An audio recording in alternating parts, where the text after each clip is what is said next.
नमस्कार, आपके साथ मैं हूं तेजस्वी चंडोक नैयर। वक्त हो चला है तेज रफ्तार खबरों का, तो आइए देखते हैं स्पीड न्यूज 100। पटना बम धमाकों में मारे गए लोगों के परिजनों से मिलने के सिलसिले में नरेंद्र मोदी अपनी इस यात्रा की शुरुआत कर चुके हैं। सबसे पहले उन्हें गौरीचक जाना है, लेकिन खराब मौसम की वजह से कार्यक्रम में 1 घंटे की देरी है।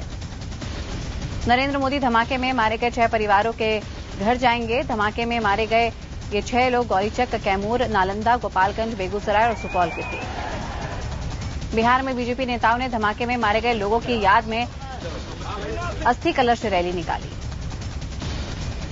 मोदी की यात्रा और बिहार में बीजेपी द्वारा अस्थि कलश रैली निकालने को मुख्यमंत्री नीतीश कुमार ने तनाव की राजनीति करार दिया। मुख्यमंत्री नीतीश कुमार के मुताबिक बीजेपी जैसी राजनीति करती है उसे बिहार की जनता ने नकार दिया है।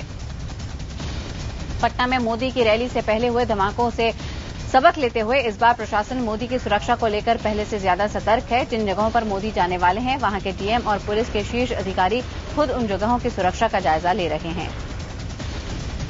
27 अक्टूबर को पटना में आयोजित मोदी के हुंकार रैली से पहले पटना के गांधी मैदान में इंडियन मुजाहिदीन ने 7 बम धमाके किए। इन धमाकों में 6 लोग मारे गए थे।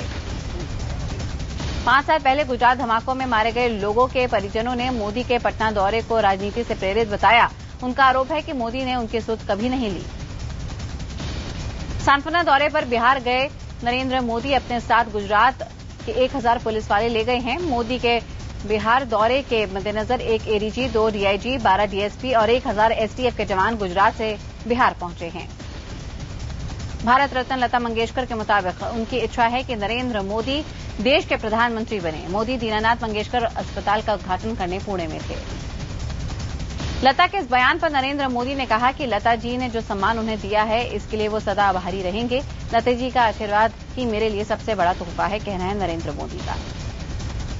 कांग्रेस नेता राशिद अल्वी ने कहा है कि लता जी की ये अपनी राय हो सकती है, ये जरूरी नहीं कि ये सबकी राय हो। एनसीपी नेता नवाब मलिक ने कहा है कि मोदी कुछ खास लोगों को ही पसंद आते हैं, लेकिन देश के करोड़ों लोगों को वो पसंद नहीं आते। वहीं जेडीयू के महासचिव केसी त्यागी ने लता के बयान पर कहा है कि ये लोग वोट देने नहीं जाते, इनके विचार देश के विचार नहीं बदल सकते। टेलीकॉम मंत्री कपिल सिब्बल ने मोदी को तथ्यों के आधार पर बहस की चुनौती दी है। कपिल सिब्बल ने कहा है कि मोदी दूरदर्शी नहीं है, वो केवल एक ही बात कहते हैं कि देश को कांग्रेस मुक्त कराना है। उन्होंने मोदी को झूठ की दुकान चलाने वाला करार दिया। कांग्रेस ने कहा कि अगर मोदी अपने किए पर माफी मांगे तो जनता समझेगी कि वो एकता चाहते हैं। सिब्बल के द्वारा बहस के लिए ललकारे जाने पर नरेंद्र मोदी ने कहा कि कांग्रेस को इतना अहंकार हो गया है कि वो मीडिया का सामना तक नहीं कर सकती। मोदी के मुताबिक देश के प्रधानमंत्री मनमोहन सिंह हैं, लेकिन जवाब उनसे मांगा जा रहा है। मोदी को बहस की चुनौती देने पर बीजेपी नेता रविशंकर प्रसाद ने कहा कि सिब्बल पहले उनसे बहस कर लें, फिर मोदी को ललकारें। और स्पीड 100 में अब देखते हैं देश, दुनिया, सियासत, खेल और मनोरंजन से जुड़ी 80 खबरें। बीजेपी नेता बलबीर पुंछ के मुताबिक कांग्रेस में सिर्फ मां और बेटी की अहमियत है। अगर वो चुनौती लेने के लिए तैयार हैं तो बीजेपी आगे आएगी। बीजेपी नेता अरुण जेटली ने कहा कि नरेंद्र मोदी को मिल रहे अभूतपूर्व समर्थन से कांग्रेस घबरा गई है। जेटली के मुताबिक कांग्रेस को समझ नहीं आ रहा कि लोकसभा चुनाव कैसे लड़े। पंजाब के पूर्व पुलिस महानिदेशक और गुजरात दंगों के वक्त मोदी के सलाहकार रहे केपीएस गिल ने कहा कि गुजरात में हुए दंगों के लिए मुख्यमंत्री नरेंद्र मोदी को जिम्मेदार नहीं ठहराया जा सकता। मोदी को क्लीन चिट दिए जाने के केपीएस गिल के बयान पर कांग्रेस समेत दूसरी पार्टियों ने सवाल उठाए। कांग्रेस नेता सत्यव्रत चतुर्वेदी का कहना है कि गिल की निजी राय है। समाजवादी पार्टी के नेता कमाल फारूकी ने गिल के बयान पर अफसोस जताया। वहीं बीजेपी नेता विनय कटियार ने गिल के बयान को सही ठहराया। पटना जीआरपी ने पटना में हुए सीरियल बम ब्लास्ट के मास्टरमाइंड समेत 4 आतंकियों की तस्वीरें जारी की। इनके नाम है नुमान अंसारी, तौफीक अंसारी, तहसीन अख्तर और हैदर अली। पटना में हुए सीरियल धमाकों के संदिग्ध आतंकी तारिक उर्फ एनुअल की अस्पताल में मौत हो गई। नरेंद्र मोदी को प्रधानमंत्री और दूसरे चुनिंदा वीआईपी की तर्ज पर सुरक्षा मिलेगी। हालांकि यह एसपीजी सुरक्षा नहीं होगी, लेकिन इसकी सारी तैयारियां एसपीजी की तर्ज पर हैं। फिलहाल एसपीजी सुरक्षा प्रधानमंत्री मनमोहन सिंह, पूर्व प्रधानमंत्री अटल बिहारी वाजपेयी और गांधी परिवार के सदस्यों को हासिल है। पटना सीरियल ब्लास्ट के संदिग्धों ने खुलासा किया है कि इंडियन मुजाहिदीन मोदी की हत्या करना चाहता है। इसे देखते हुए केंद्रीय गृह मंत्री ने उन्हें एएसएल वाली सुरक्षा देने का फैसला किया। इस तरह की सुरक्षा पाने वाले वीआईपी के दौरे से पहले मिनट दर मिनट की सुरक्षा व्यवस्था का खाका स्थानीय पुलिस और दूसरी स्थानीय निकायों के साथ मिलकर पहले से ही तैयार कर लिया जाता है। सीबीआई ने एलटीएस के घोटाले के आरोप में जेडीयू के राज्यसभा सांसद अनिल कुमार साहनी पर केस दर्ज किया।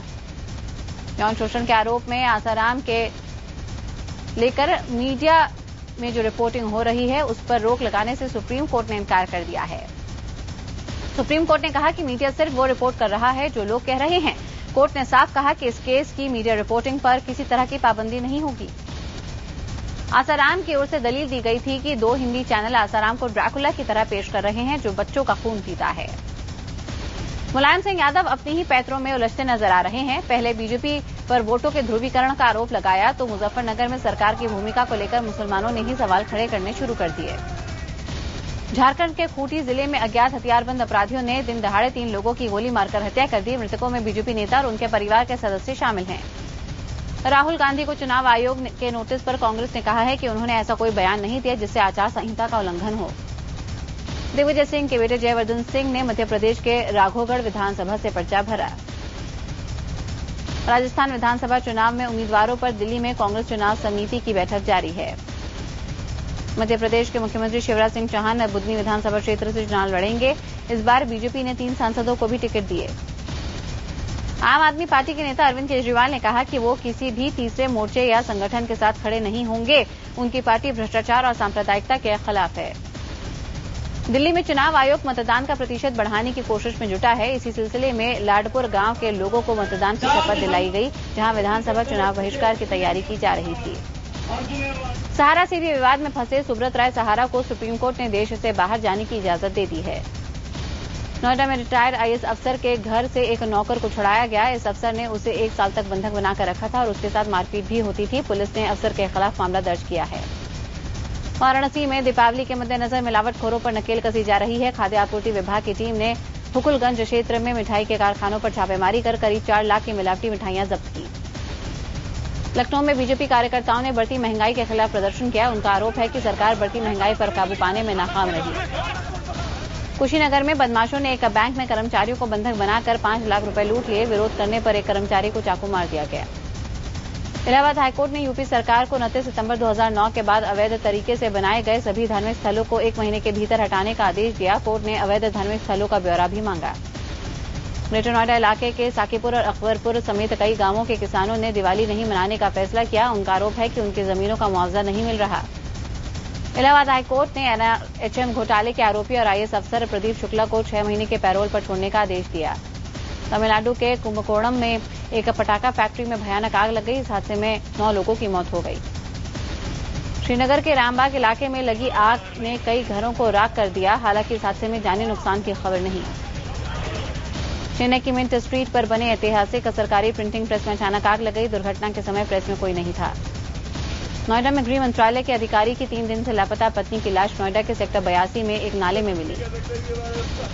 आरुषि हेमराज हत्याकांड में बचाव पक्ष की तरफ से अंतिम बहस 6 नवंबर को होगी। बचाव पक्ष ने इंटरनेट राउटर पर सीबीआई की दलीलों और सीढ़ियों पर मिले खून के निशान पर सवाल खड़े किए। गुजरात में नरेंद्र मोदी मंत्रिमंडल का विस्तार किया गया और 6 विधायकों को राज्य मंत्री बनाया गया।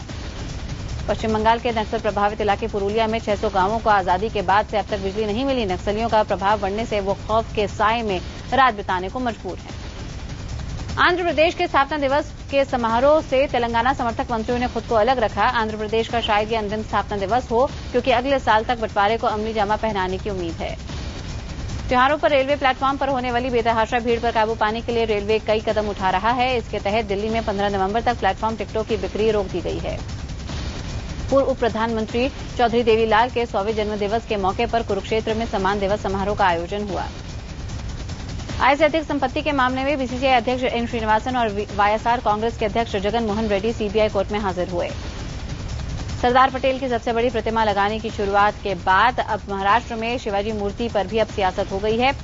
करीब 10 साल पहले अरब सागर में शिवाजी का सबसे बड़ा स्मारक बनाने का कांग्रेसी मुख्यमंत्री अशोक चव्हाण ने ऐलान किया था। अब विपक्ष ने सरकार पर मराठी वोट हथियाने के लिए शिवाजी के नाम का इस्तेमाल करने का आरोप चढ़ा।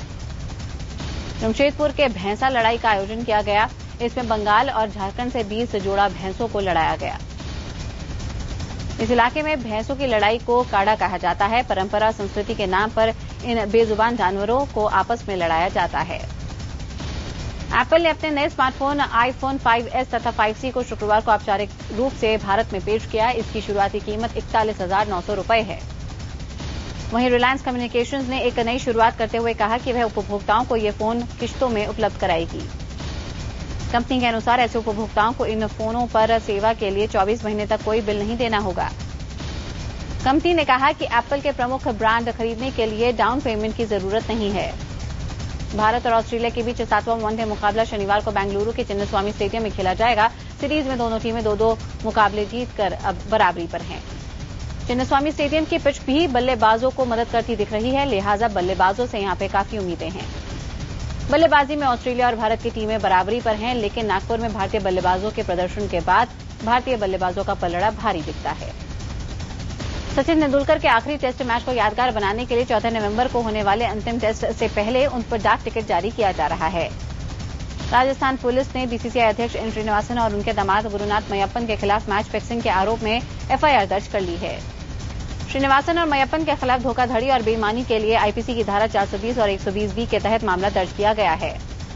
टेनिस के विश्व नंबर 1 खिलाड़ी Rafael Nadal Paris masters ATP tournament के क्वार्टर फाइनल में पहुंच गए हैं। टेनिस स्टार एंडी मरे सितंबर में पीठ की सर्जरी के बाद पहली बार कोर्ट में नजर आए, लेकिन वो खेलने नहीं बल्कि कार्यक्रम में हिस्सा लेने आए थे। पाकिस्तान तालिबान के मुखिया हकीमुल्लाह महसूद की अमेरिकी ड्रोन हमले में मौत हो गई। पाकिस्तान ने उत्तरी वजीरिस्तान में अमेरिकी ड्रोन हकीमुल्लाह को अपना निशाना बनाया। हाल ही में अमेरिका यात्रा के दौरान पाकिस्तान के पीएम नवाज शरीफ ने यूएस प्रेसिडेंट बराक ओबामा से ड्रोन हमलों को रोकने की बात कही थी। ड्रोन हमले में तालिबान के ठिकाने पर 2 मिसाइलें दागी गईं, जिसमें पूरा परिसर नष्ट हो गया। हमले के वक्त पाकिस्तानी तालिबान की महत्वपूर्ण बैठक चल रही थी। बॉस्निया में 2 ट्रेनें आपस में भिड़ गईं। बताया जा रहा है कि एक खड़ी ट्रेन को दूसरी ट्रेन ने पीछे से टक्कर मारी। इस हादसे में 45 लोग जख्मी हो गए। अमेरिका के लॉस एंजलिस एयरपोर्ट में एक सनकी शख्स ने अंधाधुंध फायरिंग कर 6 लोगों को जख्मी कर दिया। हालांकि सुरक्षाकर्मियों ने हमलावर को गोली मारकर अपने कब्जे में किया। जर्मनी की सरकार ने कहा कि वो अमेरिकी खुफिया एजेंसी के भगोड़े विसल ब्लोअर एडवर्ड स्नोडेन से सीधे संपर्क साधना चाहती है और अमेरिकी खुफिया एजेंसी की गतिविधियों के बारे में सीधे जानकारी हासिल करना चाहती है। पाकिस्तान के विदेश विभाग ने एक बयान जारी कर कहा है कि वो कश्मीर मसले से जुड़े सभी विवादास्पद मुद्दों को बातचीत से सुलझाना चाहता है। सीरिया अब रासायनिक हथियार नहीं बना पाएगा। अमेरिकी विशेषज्ञों की टीम ने यहां रासायनिक हथियारों को पैदा करने और उनका मिश्रण करने वाले उपकरणों को नष्ट करने का दावा किया। सीरिया के तटीय शहर लटाकिया के पास कल इजरायली विमान ने हवाई हमला किया। बंदरगाह शहर लटाकिया को सीरियाई राष्ट्रपति बशर अल असद का गढ़ माना जाता है। वहीं सीरिया में बिगड़ते हालात के मद्देनजर जॉर्डन बॉर्डर पर रिफ्यूजियों के लिए बनाया गया कैंप अब एक अलग शहर के रूप में बदलता जा रहा है। दुनिया भर के नेताओं की जासूसी की खबर के बाद बैकफुट पर आए अमेरिका ने अब जासूसी की बात कबूल कर ली है। विदेश मंत्री जॉन कैरी ने भरोसा दिया कि वो अब ऐसा ना हो, ये सुनिश्चित करेंगे। उधर तमाम खुलासे कर अमेरिका की परेशानी बढ़ाने वाले एडवर्ड स्नोडेन को रूस की एक वेबसाइट में नौकरी मिल गई है। इंडोनेशिया के जकार्ता में ऑस्ट्रेलिया के राजदूत को विदेश मंत्रालय ने तलब किया। उनसे अमेरिकी और ऑस्ट्रेलियाई दूतावासों में अमेरिकी खुफिया डेटा इकट्ठा करने की मीडिया में आई खबरों पर सफाई मांगी गई। यूएस एविएशन ने हवाई जहाज में इलेक्ट्रॉनिक डिवाइस के इस्तेमाल पर लगा बैन खत्म कर दिया। अब यात्री हवाई यात्रा करते हुए मोबाइल फोन और टैबलेट जैसी इलेक्ट्रॉनिक डिवाइस का इस्तेमाल कर सकेंगे। अमेरिका के कनसास में स्कूली बच्चों को ले जा रही बस एक नदी में गिर गई और पानी का इस नदी में काफी तेज बहाव था, लेकिन बचाव दल ने सभी को सुरक्षित बाहर निकाल लिया। गुरुवार को अमेरिकी राष्ट्रपति बराक ओबामा और मिशेल व्हाइट हाउस में आयोजित की गई सालाना हैलोवीन पार्टी में शिरकत करने पहुंचे। पार्टी में शामिल लोगों ने तरह तरह के डरावने मास्क पहन रखे थे।